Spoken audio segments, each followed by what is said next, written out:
नमस्कार, inter news देख रहे हैं आप। आपके साथ में हूं सुरभि तिवारी। बुलेटिन की शुरुआत बड़ी खबर के साथ करेंगे तो इस वक्त की बड़ी जानकारी आपको दे देते हैं। तो ये बड़ी खबर लखीमपुर खीरी कांड से जुड़ा हुआ है। दरअसल क्राइम ब्रांच के ऑफिस पहुंच चुका है केंद्रीय मंत्री का पुत्र आशीष मिश्रा, और आरोपी आशीष मिश्रा क्राइम ब्रांच के पास पहुंच चुका है, जिससे अब पूछताछ फिलहाल जारी है। लंबे समय से इस समय का इंतजार क्राइम ब्रांच को भी था, जिसके बाद से नोटिस भी चस्पाए गए थे और एक नहीं बल्कि 2 नोटिस लगाए गए, जिसके बाद आज 11 बजे का वक्त बताया जा रहा था जब उसे पेश होना था। लेकिन इससे पहले ही क्राइम ब्रांच आरोपी आशीष मिश्रा से पूछताछ करना शुरू कर चुकी है। हिंसा से जुड़े सवाल की अब पूछताछ हो रही है। तो घटना के 6 दिन के बाद आशीष मिश्रा का पता चला है, वो क्राइम ब्रांच पहुंचा, जिसके बाद से अब क्राइम ब्रांच की तरफ से लगातार आशीष से फिलहाल क्राइम ब्रांच के दफ्तर में पूछताछ हो रही है। तो 6 दिन के बाद ये पेशी हुई है आशीष मिश्रा की, जो कि अजय मिश्रा के बेटे हैं। तो केंद्रीय गृह राज्य मंत्री अजय मिश्रा टेनी के बेटे और तिकुनिया कांड का मुख्य आरोपी आशीष मिश्रा मोनू क्राइम ब्रांच के ऑफिस पहुंच गया। वहीं लखीमपुर खीरी में देर शाम को जिस तरीके से शुक्रवार को इंटरनेट सेवा बंद कर दी गई थी, लेकिन अब जिस तरीके की जानकारी सामने आ रही है, आशीष मिश्रा से पूछताछ फिलहाल शुरू हो चुकी है। और इस पर अधिक जानकारी के साथ संजय मिश्रा हमारे साथ लाइव जुड़ चुके हैं। संजय, जानकारी चाहेंगे आपसे। फिलहाल जो कहा जा रहा है कि आशीष मिश्रा फिलहाल क्राइम ब्रांच के दफ्तर में मौजूद है, उससे पूछताछ हो रही है, अभी तक आपके पास क्या कुछ अपडेट है इस केस से जुड़े हुए? सुरभि, मैं आपको बता दूं कि आशीष मिश्रा को आज 11 बजे पेश होना था। उन्होंने स्वयं पत्र लिख करके और ये बताया था कि मैं इसमें बीमार हूं, लेकिन कल 11 बजे पहुंच जाऊंगा। लेकिन इन सभी अटकलों के बीच आशीष मिश्रा आखिरकार क्राइम ब्रांच के ऑफिस पहुंच गए हैं और उनसे पूछताछ की जा रही है। वहीं दूसरी तरफ अगर आपको बताएं तो उनके पिता जो अजय मिश्रा टेनी हैं, वो भाजपा कार्यालय में मौजूद हैं और तकरीबन 150 से 200 की संख्या में बीजेपी कार्यालय के अंदर जो है तमाम कार्यकर्ता वहां पर बैठे हुए हैं और नई रणनीति की तैयारी की जा रही है कि आखिर में किस तरीके से आशीष मिश्रा को इस मामलों से छुड़ाया जाए। तो एक तरफ आशीष मिश्रा से पूछताछ चल रही है। अब देखना यह होगा कि आशीष मिश्रा क्या वास्तविक जो स्थिति है उसको बताते हैं क्राइम ब्रांच को और किस तरीके से पूरे सवालों का जवाब दे पाते हैं, क्योंकि मुख्य आरोपी आशीष मिश्रा बनाए गए हैं और किसानों का यह कहना है कि उनके पास तमाम ऐसे सबूत हैं जिसमें वो ये साबित कर सकते हैं कि आशीष मिश्रा उस गाड़ी में मौजूद थे जिस समय गाड़ियों ने किसानों को हिट किया था। जी ठीक, लेकिन जिस तरीके से अभी तक ये कहा जा रहा था कि 6 दिन से फिलहाल अभी आशीष मिश्रा का कोई पता नहीं था, अचानक से आशीष मिश्रा 6 दिन के बाद से क्राइम ब्रांच के सामने पेश हो रहे हैं। ऐसे में क्या ये माना जा सकता है, जिस तरीके से सुप्रीम कोर्ट ने भी फटकार लगाई, यूपी सरकार को भी उनसे स्टेटस रिपोर्ट तलब की, उसके बाद से क्राइम ब्रांच को भी फटकारा गया, पुलिसकर्मियों को फटकारा गया, तो ये उसका नतीजा है कि पुलिसकर्मियों की तरफ से ये दबाव बनाया गया, तब ये पूरा जो मामला है जिस तरीके से एक नया मोड़ ले चुका है। अजय मिश्रा के कहने पर आशीष मिश्रा सामने आए या फिर पुलिसकर्मियों का दबाव था?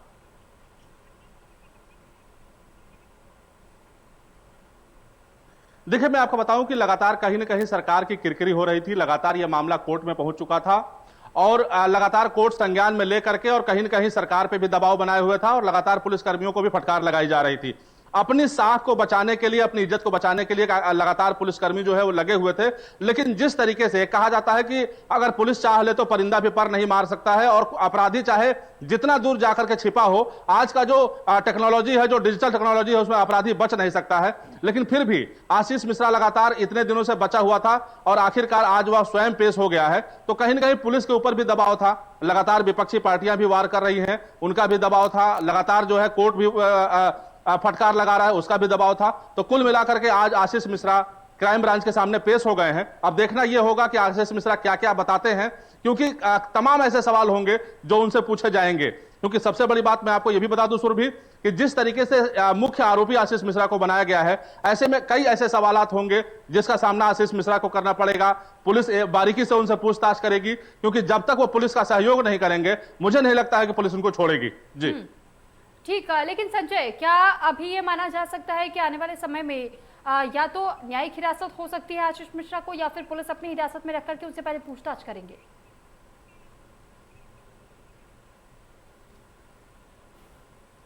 देखिए, चूंकि मैं ये भी आपको बता दूं कि लगातार चूंकि 2 बार नोटिस चस्पा किया जा चुका है उनके घर पे, और नोटिस चस्पा करने का मतलब साफ तौर पे ये होता है कि कोर्ट ने भी मामले को संज्ञान में लिया है और लगातार जो जो पुलिस विभाग है उन्होंने भी मामले को संज्ञान में लिया है।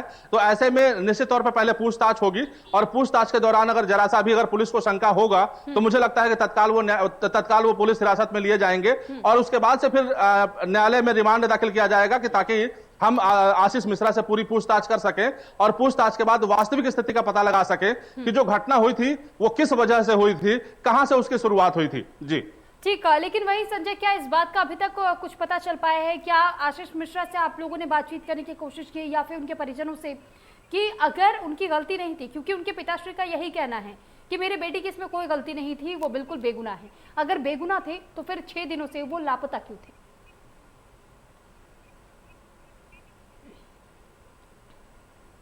बिल्कुल सुरभि, आपकी बात को बिल्कुल मैं सत्य मानता हूं और यही हम लोग भी लगातार ये कह रहे हैं कि आखिर में अगर आशीष मिश्रा अगर बेगुनाह नहीं थे तो 3 अक्टूबर से लेकर के अब तक, यानी आज 9 अक्टूबर हो गए हैं, लगातार 6 दिन तक वो लापता क्यों थे? एक तरफ लगातार जो किसानों ने एक बड़ा प्रदर्शन करने का ऐलान किया है कि अगर 12 तारीख के पहले गिरफ्तारी नहीं होती है तो पूरे देश में बड़ा आंदोलन किया जाएगा। कहीं ना कहीं दबाव इसका भी रहा है, लगातार पुलिस को फटकार लगाया जाता रहा है, कोर्ट की तरफ से लगातार दबाव इसका भी रहा है और सरकार की किरकिरी हो रही है क्योंकि वजह यह है कि आगामी चुनाव होने हैं। ऐसे में सरकार अपनी साख को बचाना चाहती है, किरकिरी नहीं होने देना चाहती है। तो कुल मिलाकर के ये सभी दबावों को लेकर के मोनू मिश्रा जो है इस समय क्राइम ब्रांच के सामने पहुंचे हैं और जो भी क्राइम ब्रांच के जो इंस्पेक्टर होंगे, जो जांच अधिकारी होंगे, जो भी वो पूछेंगे उनके सवालों का जवाब मोनू मिश्रा को देना पड़ेगा। ठीक है संजय, एक और बात गौर करने वाली जो सामने आई थी, इससे पहले अजय मिश्रा को भी देखा गया था कि उन्होंने कुछ रैलियों में विवादास्पद बयान उन्होंने जारी किया था किसानों को लेकर के। उसके बाद से जब हाल फिलहाल में ये पूरा मीडिया ट्रायल चल रहा है या फिर हम कह सकते हैं कि अभी इस केस में नए नए मोड़ सामने आ रहे हैं, इस बीच भी जब उनसे बातचीत करने की कोशिश मीडिया की तरफ से की गई तो उन्होंने ये कहा है कि अगर कोई और मंत्री होता या फिर कोई और उच्च अधिकारी होता तो उनके बेटे पर एफआईआर तक नहीं होती, लेकिन हमारे सरकार में, हमारे राज्य में मेरे बेटे पर एफआईआर तो कम से कम हुई है।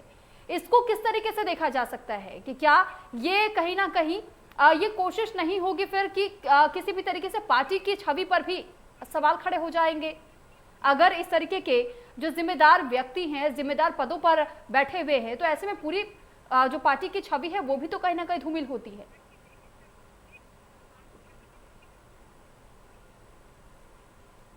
सुरभि, देखिए मैं सबसे पहले तो आपको यह बता दूं कि योगी आदित्यनाथ ने 2017 में जब अपनी कमान को संभाला था और जब सरकार के जब वो मुखिया बने थे तो साफ तौर पे उन्होंने एक आदेश ये जाहिर किया था और एक उन्होंने संदेश भी जाहिर किया था कि किसी भी कीमत में अपराधियों की हमारे सरकार में जगह नहीं है। और साफ तौर पे आपने देखा भी होगा कि जब से वो इस सरकार में आए हैं और सूबे के मुखिया बने हैं तब से लगातार न जाने कितने अपराधियों का एनकाउंटर हुआ है, न जाने कितने अपराधियों का हाफ एनकाउंटर हुआ है।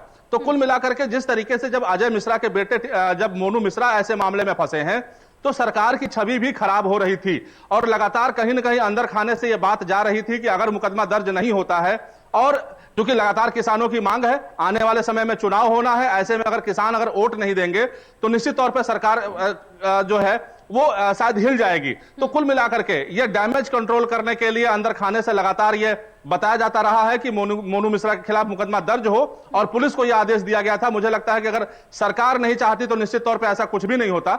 और ये अजय मिश्रा का भी कहना बिल्कुल सत्य है क्योंकि इसके पहले जो पूर्ववर्ती सरकारें रही हैं उसमें तमाम ऐसे वाकयात हुए हैं जिसमें लोगों के ऊपर मुकदमे दर्ज नहीं हुए हैं, लेकिन बीजेपी सरकार में ऐसा देखा गया है कि स्वयं गृह मंत्री का बेटा है, गृह राज्य मंत्री का बेटा है, उसके ऊपर मुकदमा दर्ज हुआ है और आज वो पुलिस के सामने पहुंचा है। तो यह बीजेपी सरकार में ही संभव हो सका है, इसके पहले तो खैर नहीं देखा गया है। लेकिन अब देखना यह होगा कि क्या मोनू मिश्रा कितना पुलिस का सहयोग करते हैं, कितना सही से वो जवाब दे पाते हैं। लेकिन संजय, अब सवाल ये भी खड़ा होता है क्योंकि विपक्षी दल भी लगातार एक एक करके पीड़ित के परिजनों से मिल रहे हैं, लगातार वो इस बात की मांग कर रहे हैं और जिस तरीके से नवजोत सिंह सिद्धू की भी अगर बात की जाए, जब वो पीड़ित परिजनों से मिलने पहुंचे और पत्रकार के घर पर जब वो पहुंचे जिनकी मृत्यु हुई थी, तो ऐसे में वहां पर उन्होंने मौन धारण कर लिया और ये कहा कि मैं तब तक अपना मौन व्रत नहीं खोलूंगा जब तक कि आशीष मिश्रा की गिरफ्तारी नहीं हो जाती है।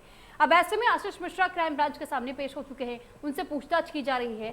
तो क्या अब लगता है कि विपक्षी दलों की तरफ से भी जिस तरीके से एक एक करके आज सवाल खड़े किए जा रहे थे, लेकिन अब जिस तरीके का मामला ये सामने आया तो इसमें कुछ फेरबदल देखने को मिलेगा?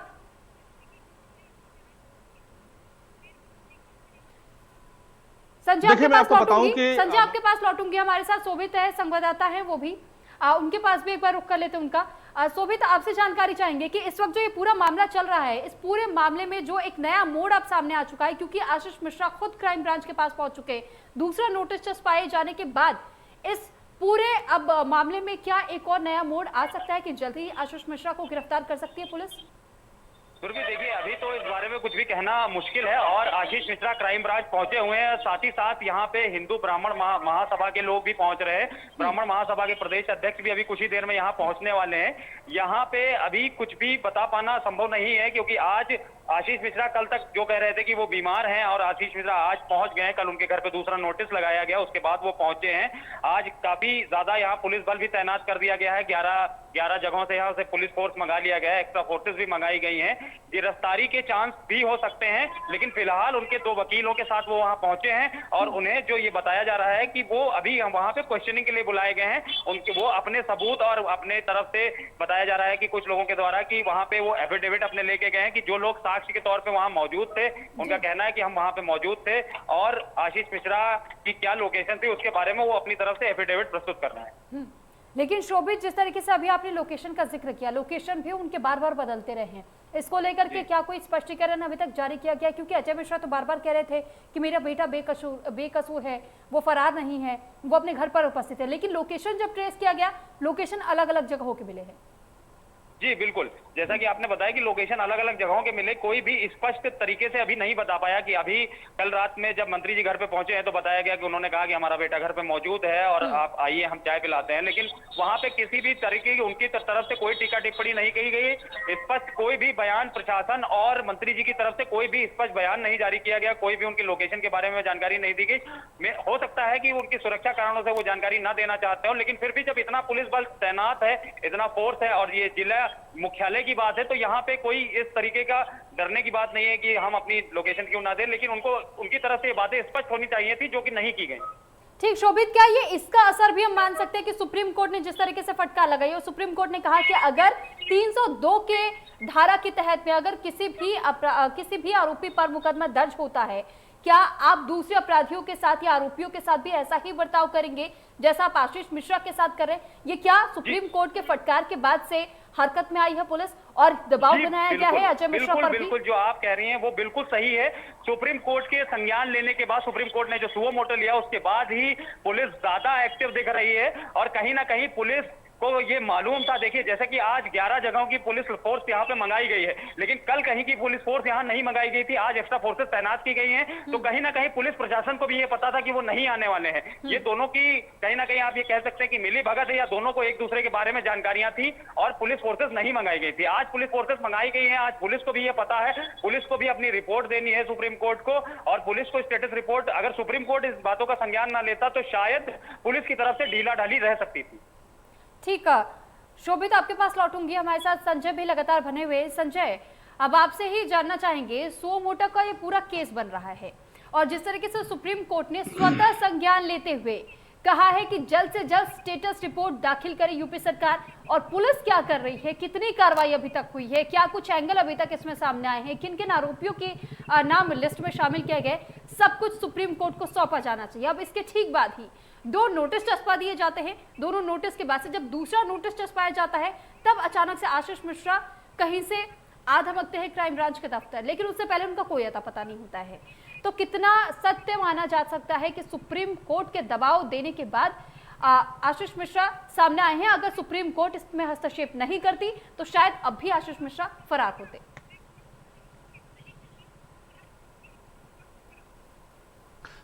सुरभि, देखिए, मैं आपको बता दूं कि जिस तरीके से उत्तर प्रदेश सरकार ने स्टेटस रिपोर्ट को जो सौंपा था, उसको कोर्ट ने साफ तौर पे यह कह दिया था कि इस स्टेटस रिपोर्ट से हम जो है संतुष्ट नहीं है, क्योंकि 302 का मुजरिम है और वो हिंसा का आरोपी है, लिहाजा उसको हर हालत में पहले गिरफ्तार करें और उससे पूछताछ करें, क्योंकि कोई भी ऐसी दलील सुप्रीम कोर्ट नहीं सुनना चाहता है जो कि किसी खास व्यक्ति के लिए बनाया गया हो। सुप्रीम कोर्ट का साफ तौर पे आदेश था कि हर एक व्यक्ति के लिए एक ही कानून है। ऐसे में ये जो आरोपी है, ये कैसे अभी तक बाहर है, इसको पूछताछ के लिए बुलाना चाहिए और ये पुलिस के सामने जाना चाहिए। तो कुल मिलाकर कहीं ना कहीं ये देखा जा रहा था कि पुलिस की किरकिरी हो रही थी और उत्तर प्रदेश सरकार की भी किरकिरी हो रही थी। इसको लेकर के कहीं ना कहीं पुलिस दबाव में आई है और इसके बाद फिर ठीक संजय, माफ कीजिएगा, आपको रोकना पड़ रहा है। हमारे साथ गुरनाम सिंह चढ़ूनी हमारे साथ जुड़ चुके हैं।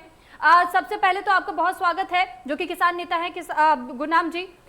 सबसे पहला सवाल मेरा आपसे यही है कि जिस तरीके से लखीमपुर में जो एक तरीके से हम कह सकते हैं कि कांड हुआ है, और इस हत्याकांड में जो मुख्य आरोपी आशीष मिश्रा आज क्राइम ब्रांच के सामने पेश हो चुके हैं, उनसे पूछताछ हो रही है, इस पर सबसे पहले आपकी प्रतिक्रिया जानना चाहूंगी।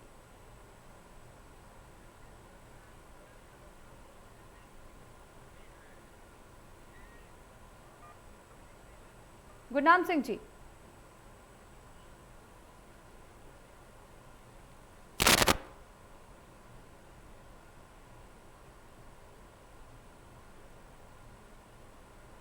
लगता है हमारा संपर्क फिलहाल गुरनाम सिंह जी से नहीं हो पा रहा है, उनसे जल्द संपर्क साधने की कोशिश करेंगे। संजय, एक बार फिर से आपके पास लौटती हूँ। आपका जो वाकया था, वाकई आप सही कह रहे हैं, लेकिन कहीं ना कहीं सवाल अभी भी कई खड़े हो रहे हैं, एक एक करके अब इसमें नए नए मोड़ सामने आ रहे हैं। सबसे पहले आप अपनी बात पूरी कीजिए, उसके बाद मैं दूसरे सवाल पर भी आगे बढ़ूंगी। देखिए सुरभि, चूंकि बात अधूरी रह गई थी, मैं आपको सिर्फ यही बताना चाह रहा हूं कि जिस तरीके से ये एक लुका छुपी का जो खेल चल रहा था, पुलिस जो है कहीं ना कहीं दबाव में थी और लगातार विपक्ष ये वार कर रहा था कि जो गृह राज्य मंत्री का जो पद होता है वो काफी बड़ा पद होता है, तमाम विभाग उसके अंडर में आते हैं। ऐसे में पुलिस के जो अधिकारी हैं वो जाकर के सीधे जब जो सैल्यूट मारते हैं तो उसके बेटे को गिरफ्तार कैसे कर सकते हैं? लगातार ये कहीं ना कहीं विपक्ष का जो आरोप है। हमारे साथ कांग्रेस नेता जुड़ चुके हैं।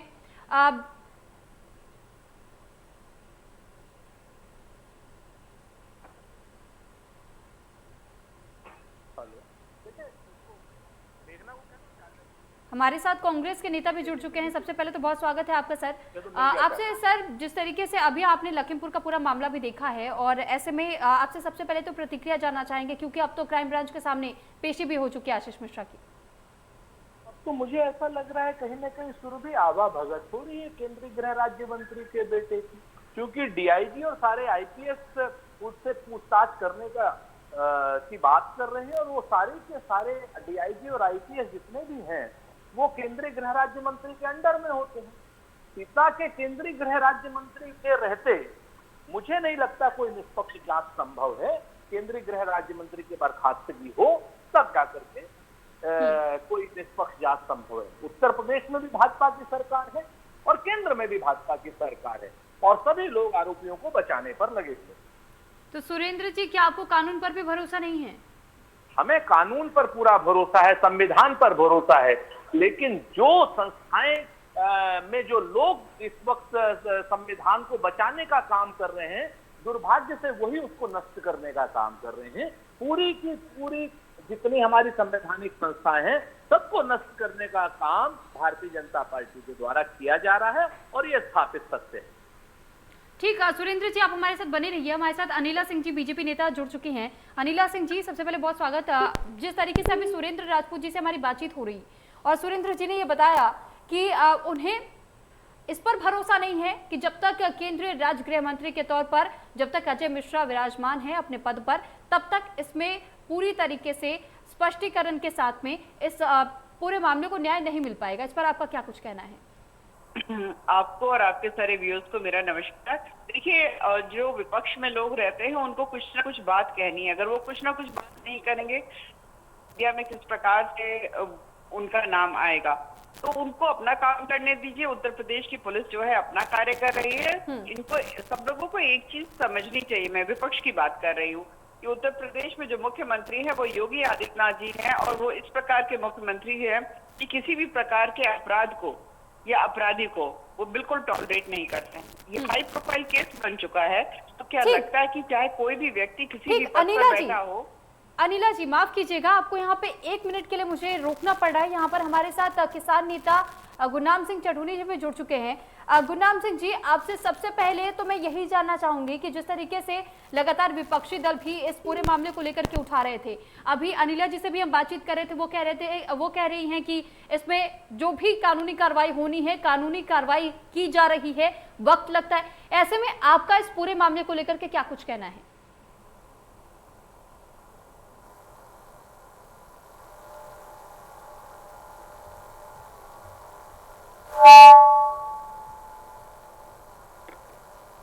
गुरनाम जी, क्या मेरी आवाज आपको मिल रही है?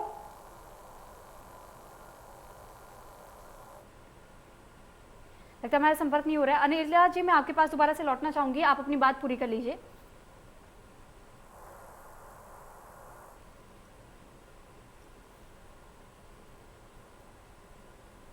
तो लगता है हमारा संपर्क टूट गया है। तो फिलहाल सभी का धन्यवाद बहुत, क्योंकि वाकई जिस तरीके से अब मामला और पेचीदा हो रहा है, इसमें अभी नए नए मोड़ और सामने आ सकते हैं। देखना यही होगा, और जो भी अपडेट्स होंगे हम आप तक वो अपडेट्स पहुंचाने की कोशिश करेंगे। फिलहाल इस बुलेटिन में वक्त हो चला एक छोटे से ब्रेक का। ब्रेक के बाद जल्द हाजिर होंगे।